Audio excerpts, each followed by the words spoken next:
I needed to get away from the city. The noise, the lights, the endless hum of traffic, it was suffocating me.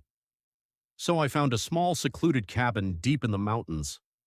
The price was unbelievably cheap, almost suspiciously low, but the pictures online looked absolutely perfect. It promised complete isolation. No neighbors for miles, just me, the towering pine trees, and absolute beautiful silence. When I arrived, the place felt like a dream. The forest wrapped around the cabin like a thick, dark blanket. At night, the silence was so heavy you could almost hear your own heartbeat. The first 2 nights were exactly what I needed. I built a fire, read my books, and finally slept through the night without the help of sleeping pills. But on the third night, the mountain weather showed its true face. A violent thunderstorm rolled over the peaks around midnight. The wind howled through the valley, bending the massive trees outside and throwing heavy sheets of rain against the wooden walls of the cabin. The old structure creaked and groaned under the pressure. At exactly 2 a.m., a loud crack of thunder shook the entire house, and the power went out instantly.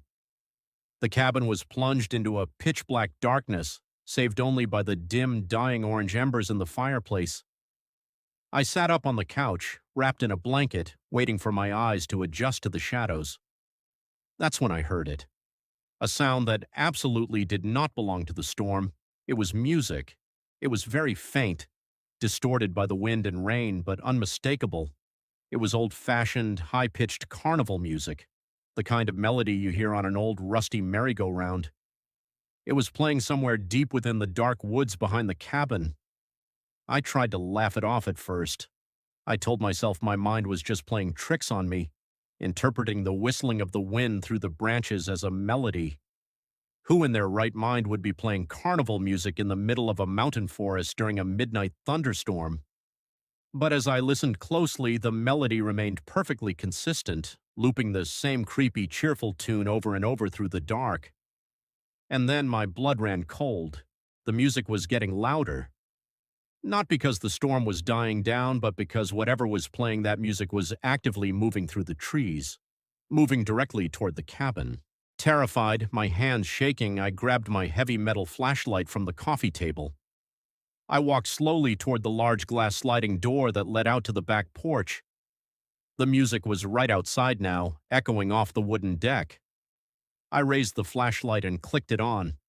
The bright beam cut through the darkness and the sheets of rain, illuminating the first few rows of pine trees. The carnival music stopped instantly. The silence that followed was suffocating. I pressed my face against the cold glass, my heavy breathing fogging up the view. I stared into the black forest, searching for any sign of movement. For a long, agonizing moment, there was nothing. But right before I could convince myself to turn away, the beam of my flashlight caught something standing between 2 large pine trees at the edge of the yard. It was a tall, unnaturally pale figure. It was wearing a distorted, brightly colored porcelain clown mask. Its painted smile stretched impossibly wide. The figure was soaking wet from the rain, standing completely frozen, staring straight back at me through the glass. In its pale, long right hand, it held an old, rusty, wind-up music box. Pure panic took over. I dropped the flashlight, ran to the front door, and slammed the heavy deadbolt into place. I sprinted through the cabin, locking every single window, pulling the thick curtains shut, blocking out the outside world.